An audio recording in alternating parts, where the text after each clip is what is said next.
di sini berperan sebagai mediator. Perkenalkan, nama saya Gata Sebastian dengan NIM 2210111233. Di sini berperan sebagai orang tua mempelai pihak perempuan. Saya Karisa Nuramalia dengan NIM 22106112225. Di sini berperan sebagai pihak mempelai perempuan. Halo semuanya, perkenalkan nama saya Agus Mahardika dengan NIM 22106111419. Di sini saya berperan sebagai pihak laki-laki. Perkenalkan, nama saya Askiantika Nadine dengan NIM akhir 229. Saya di sini berperan sebagai orang tua dari calon mempelai laki-laki. Selamat pagi Bapak dan Ibu serta kedua belah pihak yang hadir. Terima kasih telah hadir dalam pertemuan media ini.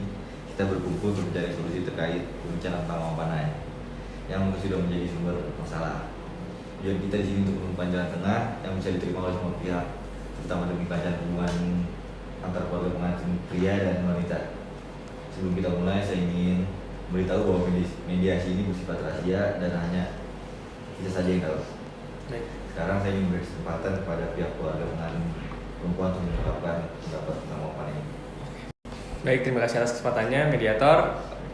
Pertama-tama saya ucapkan banyak-banyak terima kasih atas itikat baik pihak calon mempelai laki-laki yang mana memiliki rencana untuk meminang anak saya. Namun perlu kalian berdua ketahui dan pahami bahwasanya di suku Bugis ini memiliki kebiasaan adat untuk menyiapkan uang panai sebelum menikah. Uang panai ini akan digunakan sebagai keperluan pernikahan nantinya. Nah, uang panai ini berbeda dari uang mahar. Jadi pihak calon mempelai laki-laki harus menyiapkan kedua uang tersebut. Uang panai ini besarnya ditentukan dari bagaimana latar belakang faktor calon mempelai perempuan yang mana itu anak saya dari suku Bugis. Nah, kebetulan anak saya ini lulusan dari top Universitas Indonesia dan sarjana S1. Maka dari itu besaran yang kami ajukan itu sebesar 85 juta untuk uang panai saja. Dan nantinya uang mahar itu kalian ajukan lagi. Mungkin dari saya seperti itu, mediator.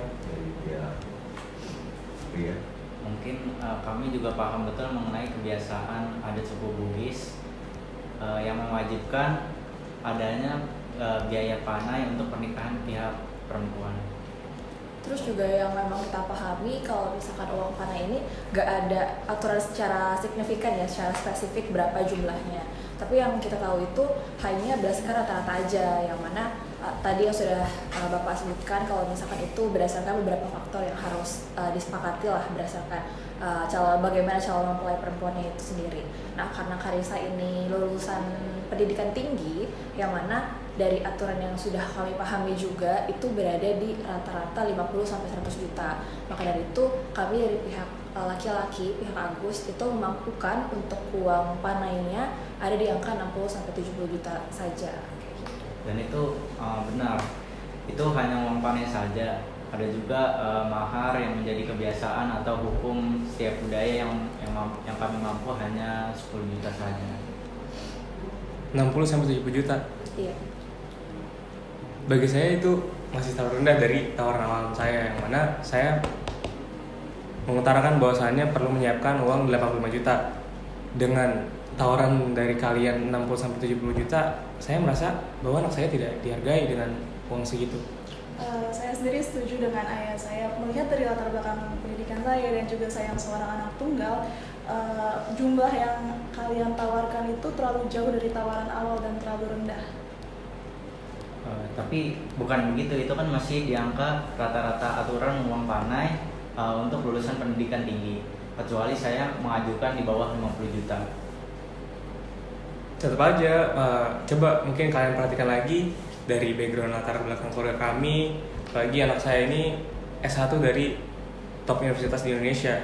Mungkin perlu kalian pertimbangkan lagi untuk menyiapkan uang panainya. Ya, tapi kalau gitu ya mohon dipertimbangkan juga lah kalau misalkan pernikahan mereka di antara mereka itu nggak hanya habis di pernikahan resepsi aja gitu loh. Mereka perlu punya rencana untuk simpanan biaya rumah atau bahkan simpanan pendidikan mereka yang nanti untuk anak-anak mereka biar bisa punya pendidikan tinggi yang tadi seperti Anda bilang, seperti keturunan keluarga Anda atau bahkan keluarga saya sendiri pun memiliki keturunan dari pendidikan tinggi seperti itu. Jadi mohon dimengerti juga dari sisi itunya, kita harus punya rencana jangka panjang untuk setelah pernikahan mereka. Untuk kedua pihak harap tenang karena di sini harus berjalan dengan kondusif. Dari sini saya melihat ada perbedaan pemahaman terkait angka uang panai ya. Seharusnya disiapkan dari pihak perempuan atau pihak Arisa menyampaikan angka yang lebih tinggi sesuai dengan permintaannya, lalu pihak Agus ingin mengajukan harga yang lebih rendah dengan pertimbangan kebutuhan jangka panjang. Sebagai solusi, saya menyarankan agar kedua belah pihak mempertimbangkan untuk melakukan kompromi terlebih dahulu. Mungkin dari pihak Agus bisa sedikit menaikkan harga, mungkin kisaran 75 juta dan mahar 15 juta. Untuk uang mahar sebagai bentuk penghargaan terhadap Karisa, tapi juga tetap dengan mempertimbangkan kapasitas keuangan dari pihak pria. Penawaran dari keluarga saya itu saya nilai cukup beralasan ya, karena keluarga kami sendiri memiliki latar belakang pendidikan yang baik dan tinggi dari generasi ke generasi. Jadi angka dari kisaran 75 sampai 80 juta itu cukup beralasan. Iya, tapi itu kalau untuk itu kita paham lah gitu, karena tadi sudah disampaikan kalian punya latar belakang pendidikan tinggi, begitu pun juga dengan keluarga saya. Tapi untuk pelaksanaan pernikahan ini, yang mana kita punya banyak keluarga di Jakarta, kalian juga tahu itu, dan banyak dari mereka yang berkeinginan hadir tapi terkendala karena biaya kayak gitu. Jadi itu pun nggak akan mungkin kita bisa undang semua ke Sulawesi untuk datang ke pernikahan kalian kalau misalkan kita hanya mementingkan uang panai dan uang mahar di awal untuk pernikahan resepsi saja seperti itu. Betul, kita juga sudah menghormati pihak perempuan dengan pelaksanaan pernikahan di sini. Jadi kami perlu subsidikan untuk biaya pesawat untuk keluarga besar kami. Ya benar, pokoknya kita cuma bisa 60-70 juta aja sih untuk uang panainya. Baiklah, kalau misalnya seperti itu, mungkin banyak juga hal-hal di luar pernikahan termasuk keuangan juga yang masih banyak atau masih perlu disiapkan lagi dari pihak calon mempelai laki-laki. Mungkin daripada etikat baik ini malah akhirnya berdampak buruk atau memperpecah atau tidak jadilah ini anak kita menikah. Ya udah, mungkin saya mengikuti atas saran dari mediator bahwasannya uang panai yang kalian berikan itu di angka 70 juta, tapi uang maharnya tolong dinaikkan lagi mungkin sebesar 15 juta. Bagaimana Karisa? Saya sendiri setuju dengan keputusan ayah saya. Baik, terima kasih kepada kedua belah pihak yang telah menyampaikan pendapat dengan baik dan tenang. Saya sangat senang mendengar bahwa kita menemukan jalan tengah yang dicapai. Saya ingin bertanya, apakah dari kedua belah pihak sudah setuju untuk dengan uang panai 70 juta dan mahar 15 juta? Dari kami sudah cukup. Kami setuju karena kami juga yang menawarkan tadi. Baik, karena sudah kesepakatan terjadi di antara kedua belah pihak, saya simpulkan ya bahwa hasil dari mediasi ini kita menemukan uang panai 70 juta dan uang mahar 15 juta. Sebelum itu saya ingin berharap untuk membuat kontrak perjanjian terlebih dahulu agar tidak terjadi hal yang tidak diinginkan. Baik.